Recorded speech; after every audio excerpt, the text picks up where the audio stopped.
Pour finir avec la logique CMOS, on va reprendre notre inverseur, donc notre porte-non ici, et on va donner en fait des modélisations plus fines des transistors à effet de champ ici de nos MOSFET.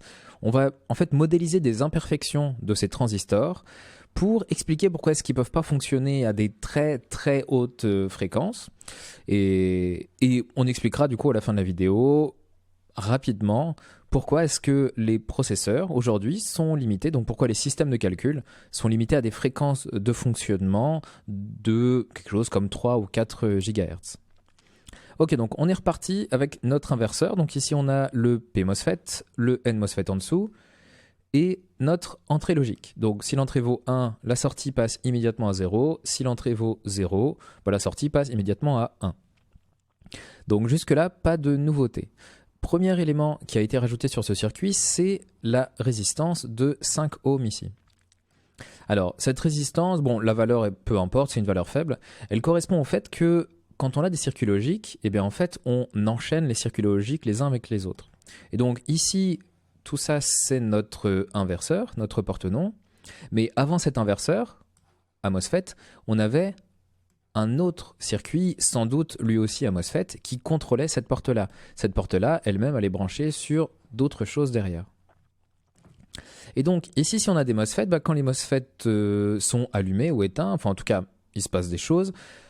Quand les MOSFET sont passants, par exemple, ils sont en zone ohmique, quand on fait de la commutation, de la logique, et donc ils sont équivalents à des résistances. Et au final, ici, on peut modéliser les étages d'avant par des sources, mais avec des résistances série, ce qu'on appellera du coup les impédances de sortie.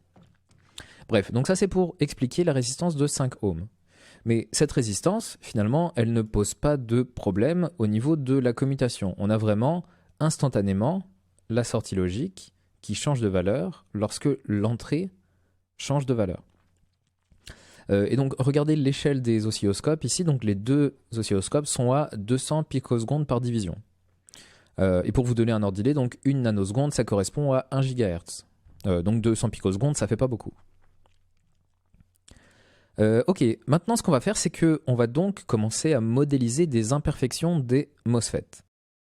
Si on reprend le MOSFET ici et qu'on regarde là où tout se passe, j'ai envie de dire, pour un MOSFET, si on regarde ici, on a la grille à gauche et le canal ici qui va être construit pour un MOSFET à enrichissement. Le canal qui va être rempli de charge lorsque on met une tension VGS suffisante.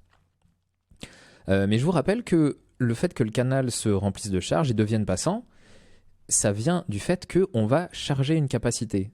Et d'ailleurs, on voit ici qu'on a bien une électrode et une deuxième d'une capacité.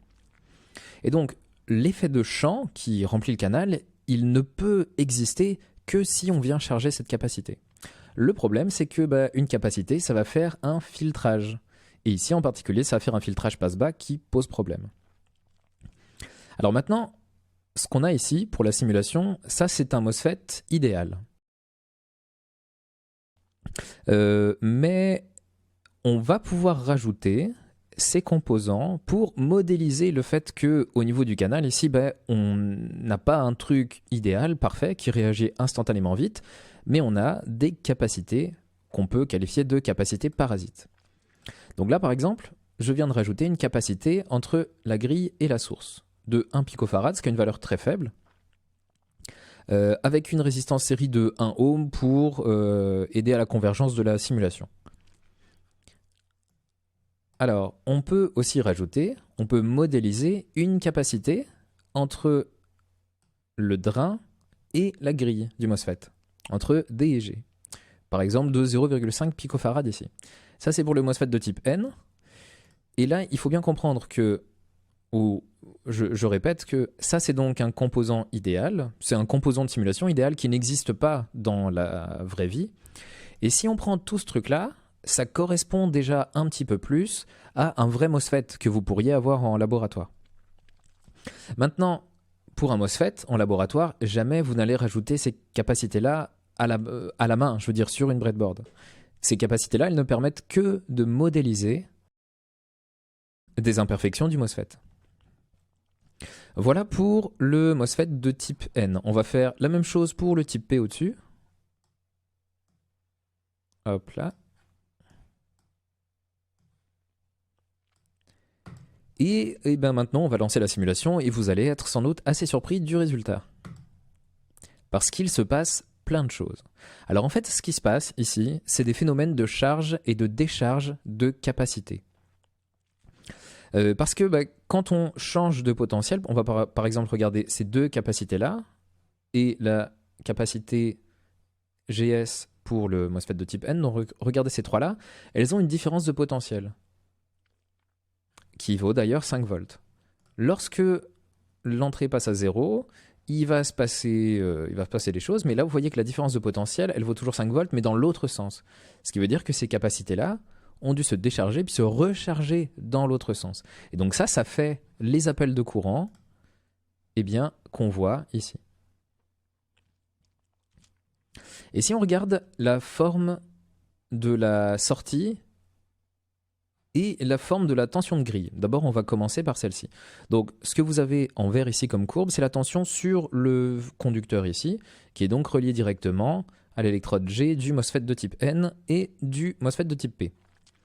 La tension qu'on a ici, elle ne ressemble pas du tout à un signal créneau, c'est-à-dire un signal qui change d'état instantanément. Parce qu'on voit bien qu'on a... Bon, c'est pas directement une exponentielle, mais on a un truc qui ressemble un petit peu à une exponentielle. Ce qui veut dire que la tension VGS ne change pas instantanément et pas infiniment rapidement. Et donc, le MOSFET ne va pas commuter aussi vite que ce qu'on avait imaginé. En plus, il y a des phénomènes qui se passent assez gênants avec les capacités entre grille et drain ici. Et au final, quand on regarde la tension de sortie, on a un dépassement négatif, ensuite on a une sorte de branche d'exponentielle à nouveau, et puis un peu plus tard, on a vraiment notre sortie qui passe à 1. Mais regardez le 0 et le 1 ici. La commutation, elle met un certain temps à s'effectuer en vrai. Ce temps, on pourrait le mesurer, mais ici, bon, si on regarde rapidement, sachant que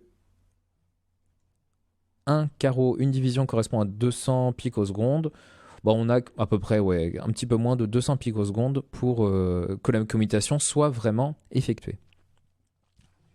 Alors, c'est quoi le problème avec ça? Le premier problème, c'est que on a des appels de courant. Les appels de courant dans des résistances, ça fait de l'effet de Joule, ça fait chauffer. Ça, c'est un premier truc qui va se passer au niveau du coup d'un microprocesseur. Parce qu'il faut imaginer qu'un microprocesseur, alors, c'est pas fait que de portes non, comme celle-ci évidemment, parce que sinon ça ferait pas grand-chose de bien intéressant. Mais il faut imaginer qu'un microprocesseur, c'est principalement des portes logiques faites avec des MOSFET ou avec des transistors de technologie similaire, mais en tout cas avec effet de champ. Donc un microcontrôleur, c'est plein de portes logiques comme ça, avec plein de capacités qui vont aller se charger-décharger, avec forcément des résistances, parce que c'est pas des supraconducteurs. Et donc, ça va chauffer. C'est pas le problème principal, parce que refroidir, on sait faire. Le vrai problème avec ça, c'est le temps de commutation. Parce que ce temps de commutation va faire qu'on ne pourra pas faire autant d'instructions par seconde que ce qu'on veut. Et c'est comme ça qu'on en arrive, au final, avec des processeurs qui sont aujourd'hui limités, en tout cas pour les processeurs classiques, pas pour les ordinateurs quantiques. Les processeurs sont limités à une certaine fréquence maximale de fonctionnement. Ok, alors j'espère que c'était clair, il y avait un peu plus de choses dans cette vidéo. C'était la dernière vidéo sur les MOSFET et sur la logique CMOS. Ensuite, on va passer aux amplificateurs opérationnels. Donc les vidéos ne sont pas encore là. Je vous rappelle que si vous le souhaitez, vous pouvez vous abonner à la chaîne pour recevoir les notifications de sortie des prochaines vidéos.